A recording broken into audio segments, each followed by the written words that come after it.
Deixa eu botar para gravar. Então, veja aqui em cima, sempre eu vou ter uma constante, tá? Que é a constante do desenho. E a parte de baixo, a parte inferior, ela vai ser, para o desenho ser maior, ela vai ter que ser menor, tá certo? Que é a questão da divisão com o real, ok? E aí, só por fim, lembrando essa questão de escala, que uma escala, ela na verdade, ela não tem unidade, certo? Ela é feita apenas com, ela é uma porcentagem, vamos dizer assim, ela é uma parte do real ou uma parte do desenho, certo?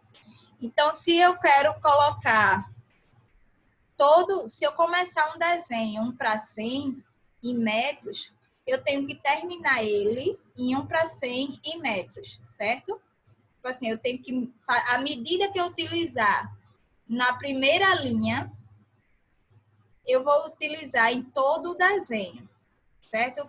Por um exemplo, eu vou fazer um desenho de uma casa, certo? Ela é acima de, tipo, os cômodos normalmente é acima de 1 metro. Então, eu vou desenhar, supondo uma sala de 3 metros, certo?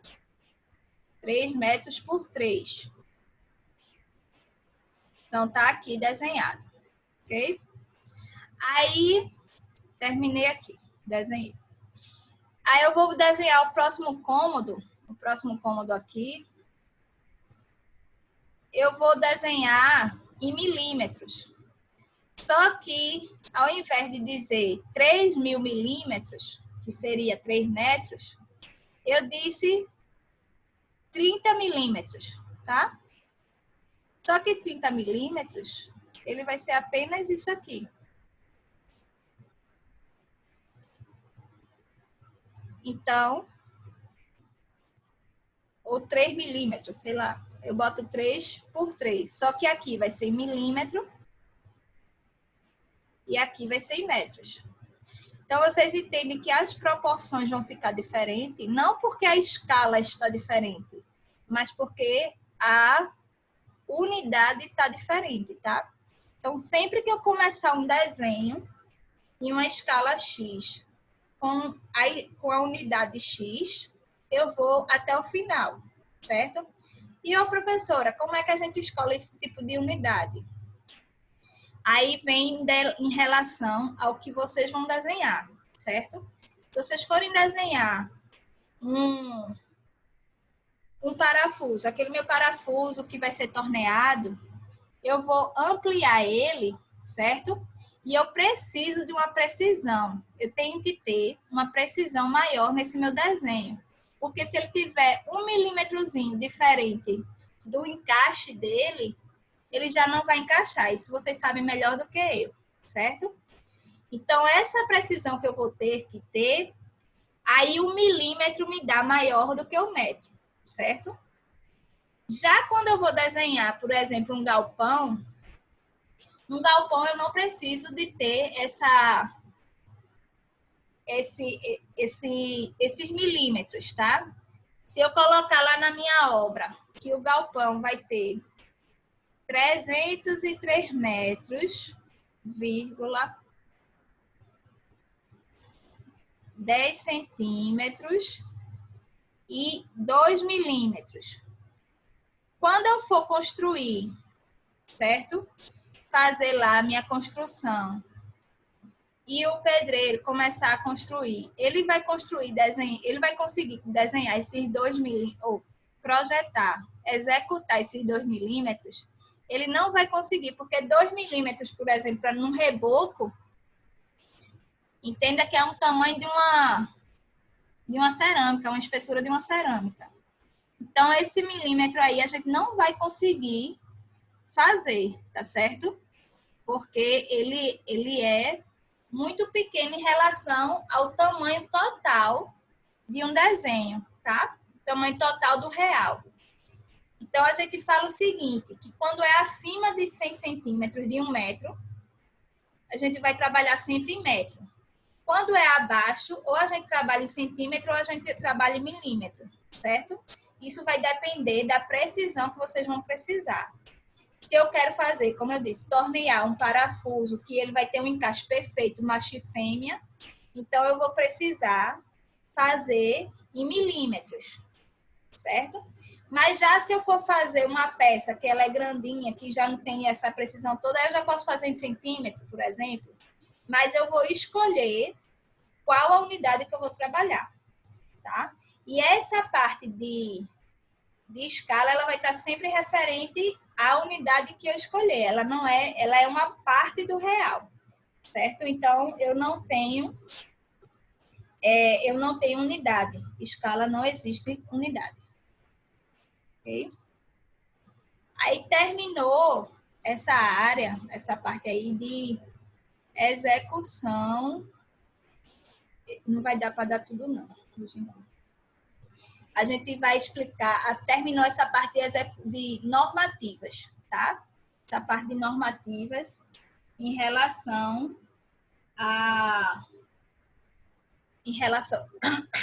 desculpa, gente. Em relação ao que de normas de desenho técnico, certo?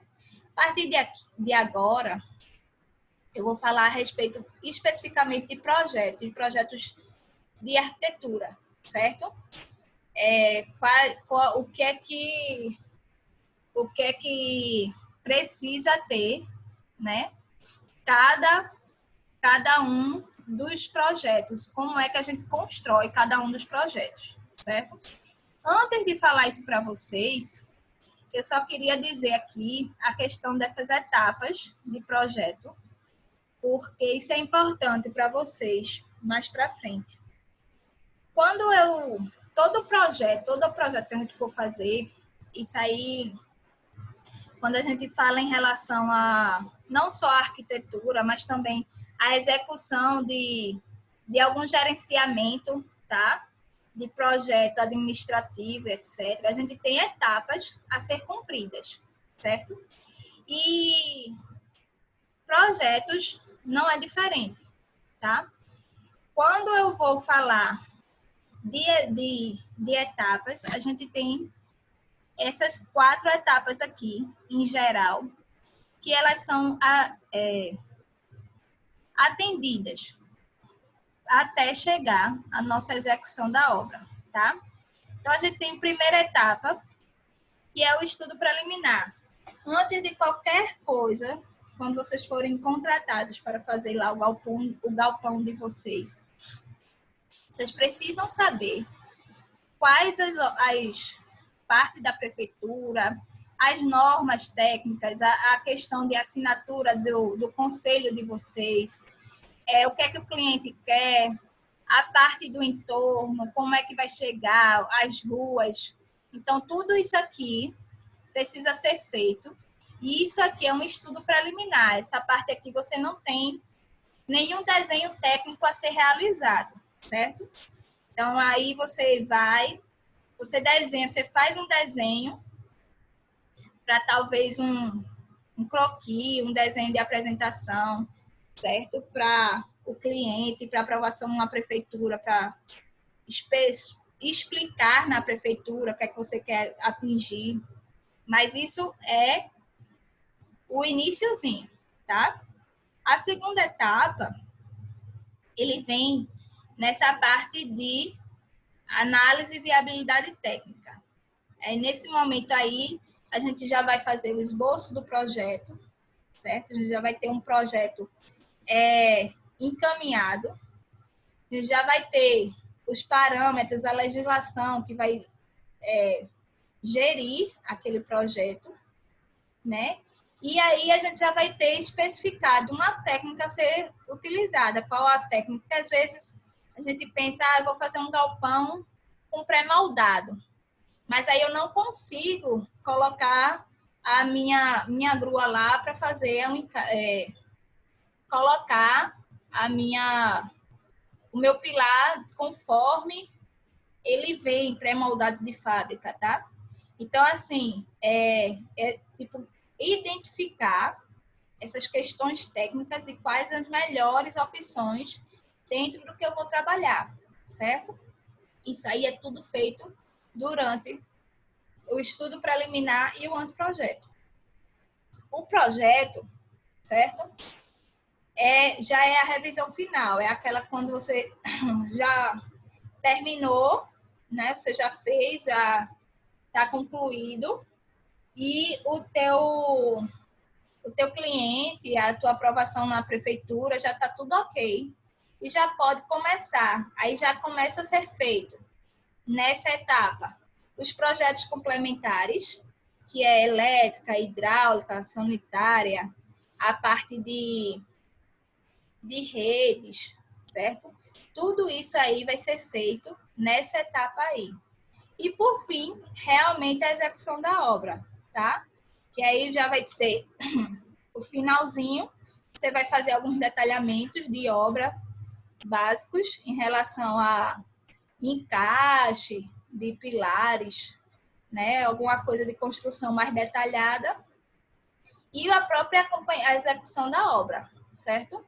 Então, essas etapas aí que a gente tem que estar vencendo durante até a construção de uma obra, ok?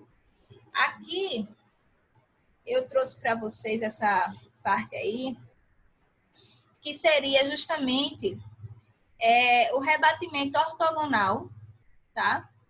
Só que já é na função da arquitetura.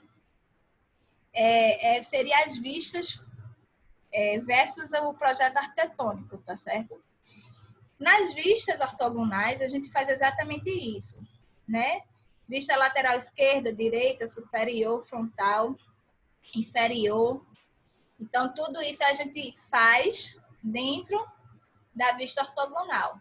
A diferença entre uma e outra, entre a vista ortogonal e o projeto arquitetônico, é que dentro do projeto arquitetônico a gente quer ver internamente, a gente quer ver dentro da edificação.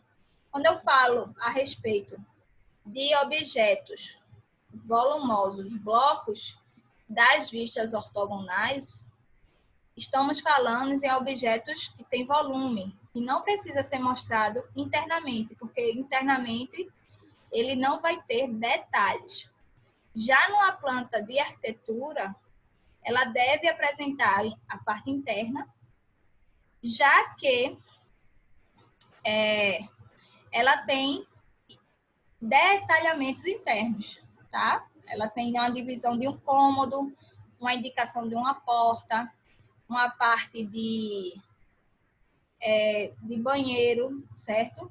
Então, tudo isso aí faz parte de detalhamentos referentes à obra interna de uma edificação.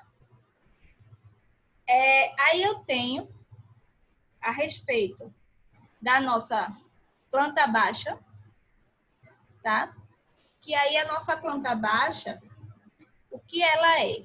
Ela é o seguinte, eu pegar a minha edificação, vou ver ela de cima, mas não simplesmente de cima. Eu vou ver ela de cima, seccionada, horizontalmente, a aproximadamente 1,5 metro do piso. O que é que isso significa? Eu vou pegar, eu estou no meu piso, aí pego a minha trenazinha lá, certo? A minha régua. Marco 1,5 metro a partir do meu piso e vou passar a minha faca. Olha a faca, né? Aí eu vou passar a minha faca em toda a edificação e retirar a parte de cima. É como se eu estivesse pegando o meu queijo e cortando ele, tá? Só que neste caso, dentro da edificação, eu vou ter algum detalhamento. Então, isso faz parte da planta baixa, do que seria uma planta baixa. Então, quando vocês forem fazer o projeto de vocês lá, vocês vão fazer exatamente isso. Pegar o piso dali, cortar 1,5 metro e retirar a parte de cima. Ah, professora, mas vou ter um piso térreo, né? No térreo. E no primeiro andar, A fábrica vai ser embaixo, tá? E no primeiro andar eu vou fazer os escritórios. Vai ter uns escritórios lá, a arquiteta lá eu vou fazer e tal. Então, aí eu vou ter duas plantas, a planta do térreo, que é a partir de 1,5 m, e a planta do primeiro andar, a partir de 1,5 m do piso do primeiro andar, certo? Isso significa dizer que eu teria duas plantas, suponha que isso aqui seria a elevação, aí aqui o térreo, certo? Lá da minha edificação. E aqui o primeiro pavimento, tá? Então, eu vou fazer um corte aqui, olhando para baixo, 1,5 m, e um corte aqui em cima, olhando para baixo, a partir de 1,5 m, certo? Em geral, a fábrica ela é 2 pavimentos, não tem muito mais que isso. Então, é isso que faz parte de uma planta baixa, certo? Vocês identificarem isso. Esse é o conceito. Aqui está aqui algumas representações que deve existir dentro da planta baixa. A representação de um corte, mais para frente eu vou identificar o que é o corte. Uma rampa, a identificação do norte, e aí eu digo o seguinte, que tudo que é planta, se eu tenho planta de coberta, planta de situação, planta baixa, planta de pavimento térreo, planta de primeiro pavimento, eu vou ter que indicar o meu norte, certo? Tudo que é referente à planta, a indicação do norte. Por que isso? Para a gente verificar sol, chuva e ventilação, certo? Então, com isso aqui, a gente consegue identificar. Nesses galpões, eu acho que vocês, lá na fábrica da Fiat, ele tem, eu acho. Eu não sei se alguém de vocês trabalham lá, mas eles têm uns shadzinhos assim. Tipo, um negócio assim. Tem uns que faz isso, né? Umas aberturas assim. Esse aqui é de vidro, e aí tem uma abertura. Tem outros que tem uma... já é diferente, é tipo isso assim. Tá? No telhado, lá em cima, no telhado, a gente tem umas aberturas. Isso aqui serve para ventilar, certo? Isso aqui serve para ventilar. Aí vou botar. Essa parte aqui serve para ventilar, sem precisar, propriamente dito, de um ar-condicionado, para melhorar aqui o ambiente aqui dentro. Só que se a chuva vier daqui por causa do meu ventre, além de ventilar, ela vai cair aqui dentro, água, e queimar todas as minhas máquinas, que não são baratas. Então, vai ser culpa do projetista, viu? Então, assim, com a identificação de onde vem a chuva, certo? Esse shade, aí, por exemplo, se a chuva vier daqui, aí eu vou fazer para o outro lado.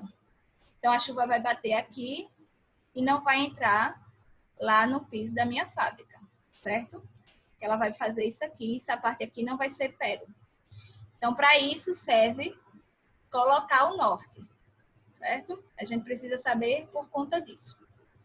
Aqui é a indicação de corte, tá? Que o corte, ele aqui tem a minha planta baixa, e enquanto eu corto a planta baixa na horizontal, o corte eu vou fazer na vertical. Mais para frente eu vou explicar direitinho. E isso aqui é a representação de onde eu estou cortando ele, certo? Eu tenho 10 metros aqui de galpão, tá? E eu posso cortar em qualquer momento desses 10 metros. Essa representação aqui de corte com a seta é justamente para deixar claro para quem for pegar o meu projeto, saber em qual parte dos 10 metros eu estou cortando. certo? E para onde eu estou olhando? O meu observador, esse aqui é o olho do meu observador, tá? Entendam que esse aqui é o olho do meu observador. E ele tá, a setinha está olhando para cá. Então, meu olho está virado para cá. Caso essa seta tivesse ao contrário, o olho estaria olhando para cá. Mais para frente eu vou explicar mais ou menos o que é um corte. Tá?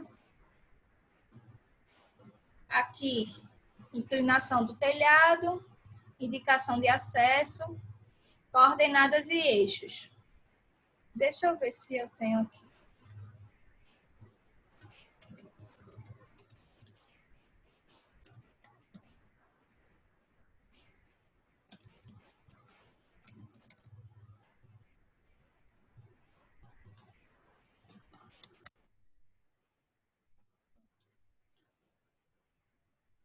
Geralmente, quando eu faço um projeto, principalmente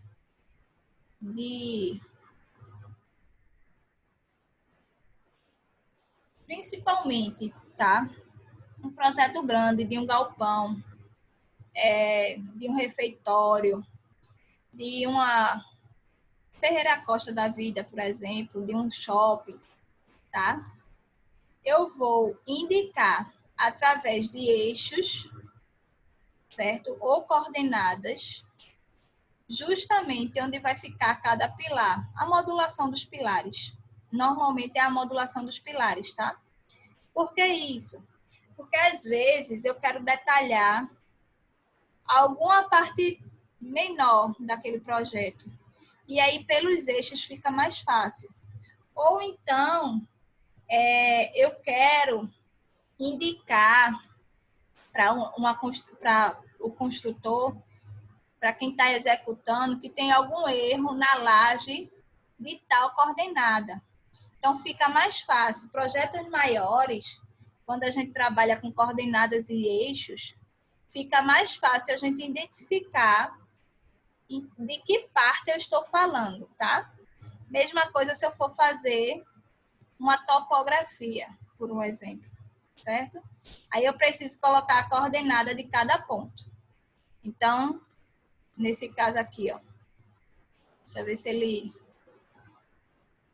enche. Esse não vai encher, não. Eu já peguei um desse assim. Pronto, eu já peguei um desse aqui. Inclusive, tá até parecendo. Então, cada pontinho desse aqui, ó. Cada pontinho desse da estaca da planta lá do muro, certo? Do lote. Ele vai ser identificado aqui pela coordenada, tá? E isso aqui, ele serve para você encontrar dentro do teu terreno onde vai ficar teu galpão. Se tu quiser alocar o teu galpão aqui, aí sim, com a coordenada fica mais fácil você dizer quais os locais que você quer ficar, porque o perímetro desse muro aqui, a parte de fora desse muro, ela é muito irregular. Então, fica mais fácil pela coordenada do que propriamente dito você fazer através de números mesmo, de cotas, tá? Aí, por isso que a gente utiliza a coordenada. A mesma coisa serve para o eixo. Os eixos do projeto é para identificar melhor alguma parte do desenho, tá? Aqui, em relação ao corte, vai dar para a gente terminar hoje, porque é só para dizer. Como eu disse, ele vai ser a faca sendo passada na vertical para indicar as alturas dos elementos. E a seta que está representando lá na planta baixa é para indicar que lado o observador está olhando, certo? Isso aqui é o meu olhinho. E aqui com os meus cílios de drag. E aqui ele vai estar olhando para esse lado, o lado de cima, porque a minha seta está para cima. Caso ela estivesse olhando para baixo, tá? Meu olhinho de drag, aqui tá ele, estaria olhando para cá. Isso vai relacionar a minha seta que está indicada na planta abaixo. O outro detalhe dessa questão do corte é quanto à nomeação dele, certo? Lembre-se que sempre eu leio da esquerda para a direita. Então, se eu tenho A, B, 1, 2, A1, certo? CD, sempre do menor para o maior, essa seta vai estar virada para cima, porque eu estou lendo da esquerda para a direita, certo?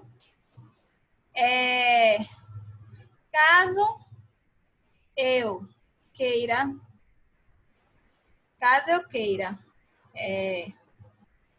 desenhar para baixo, a minha esquerda vai ser essa daqui, tá? Então, aqui vai ser A e aqui vai ser B, certo? Porque lembre-se que eu vou estar olhando para cá. Então, a esquerda do observador é o meu bonequinho aqui.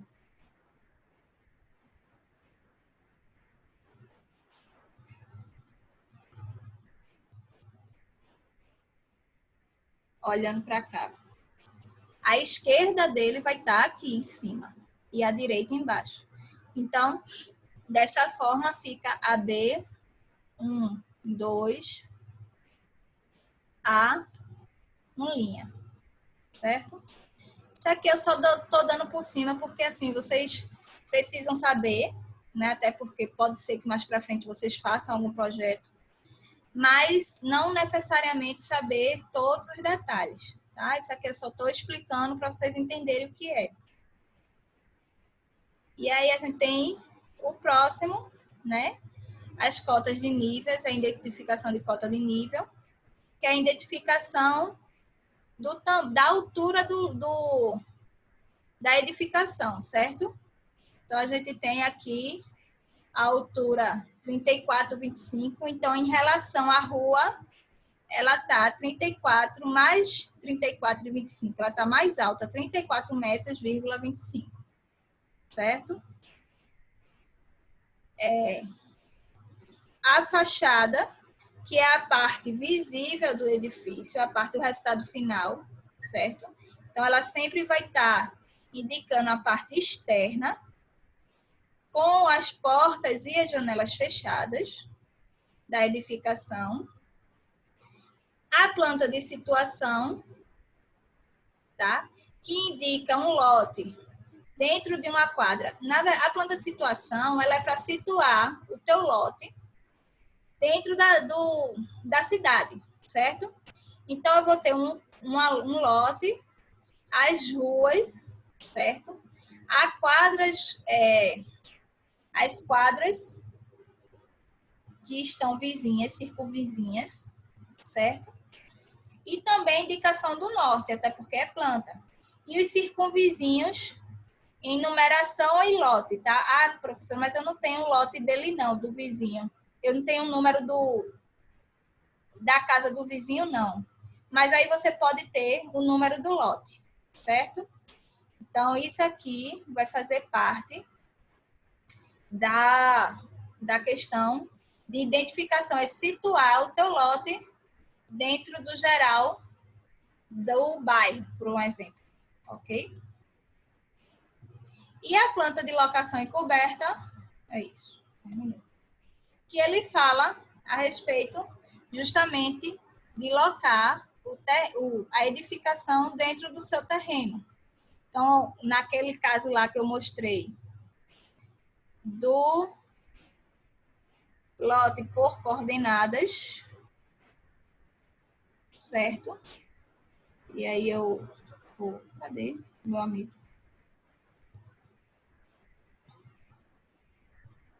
Eita.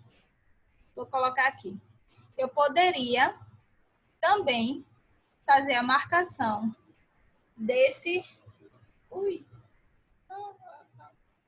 a marcação de uma edificação aqui dentro por coordenada, tá? Da mesma forma que ele fez a questão em coordenada aqui também, certo? Então, a alocação da edificação no lote a gente chama de planta de locação e coberta, porque a gente vai mostrar a coberta dele e os afastamentos em relação ao muro, para identificar onde ele vai ficar em relação a este muro. Alguém de vocês aí tem